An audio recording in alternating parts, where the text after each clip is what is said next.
بسم اللہ الرحمن الرحیم۔ محترم سامعین، السلام علیکم ورحمۃ اللہ۔ میرے پیارے عزیز دوستو، آپ کا استقبال ہے نعیم علی آفیشیل چینل میں۔ آئیے سنتے ہیں حضور علیہ السلام کی پیش گوئی، ہماری امت شرک و بت پرستی نہ کرے گی۔ رسول اللہ صلی اللہ علیہ وسلم نے فرمایا، میں اپنی امت پر شرک اور شہوت خفیہ کا اندیشہ کرتا ہوں۔ میں نے عرض کی، یا رسول اللہ، کیا آپ کی امت آپ کے بعد شرک کرے گی؟ فرمایا، ہاں، مگر وہ لوگ آفتاب و ماہتاب اور پتھر اور بت کو نہیں پوجیں گے، بلکہ اپنے اعمال میں ریا کریں گے۔ اور شہوت خفیہ یہ ہے کہ صبح کو روزہ رکھے گا، پھر کسی خواہش سے روزہ توڑ دے گا۔ اور فرمایا، سب سے پہلے قیامت کے دن ایک شخص کا فیصلہ ہوگا جو شہید ہوا ہے۔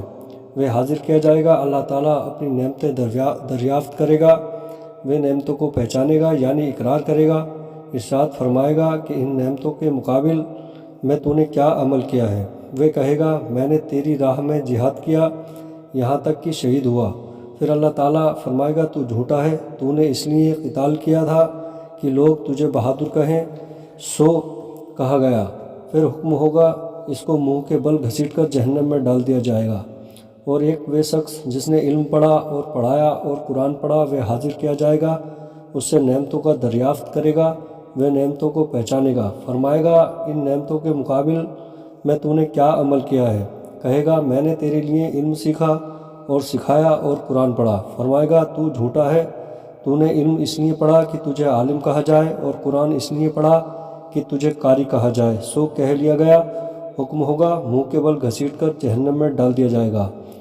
پھر ایک تیسرا شخص لایا جائے گا جس کو خدا نے وسعت دی ہے اور ہر قسم کا مال دیا ہے، اس سے اپنی نعمتیں دریافت فرمائے گا، وہ نعمتوں کو پہچانے گا، فرمائے گا، تو نے اس کے مقابل کیا کیا؟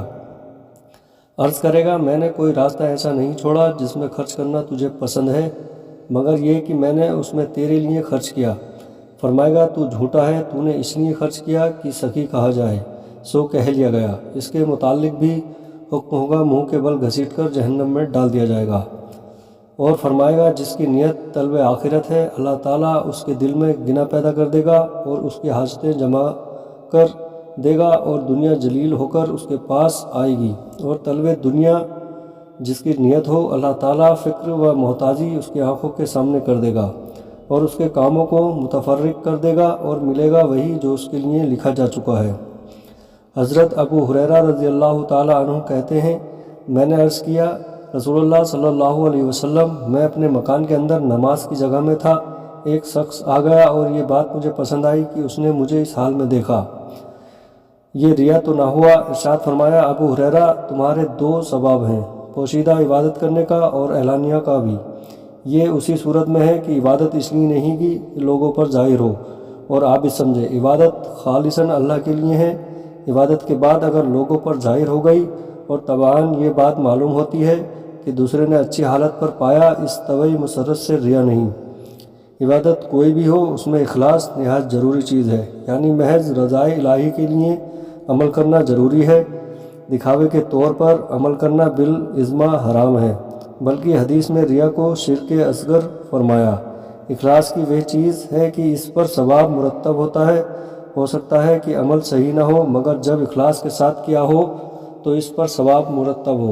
مثلاً لا علمی میں کسی نے ناجس پانی سے وضو کیا اور نماز پڑھ لی، اگرچہ یہ نماز صحیح نہ ہوئی کہ صحت کی شرط طہارت تھی، وہ نہیں پائی گئی، مگر اس نے صدق نیت اور اخلاص کے ساتھ پڑھی ہے تو ثواب کا ترتب ہے، یعنی اس نماز پر ثواب پائے گا۔ مگر جبکہ بعد میں معلوم ہو گیا کہ ناپاک پانی سے وضو کیا تھا تو وہ مطالبہ جو اس کے ذمہ ہے ساقط نہ ہوگا، وہ بدستور قائم رہے گا، اس کو ادا کرنا ہوگا، اور سبھی شرائط صحت پائے جائیں گے مگر ثواب نہ ملے گا۔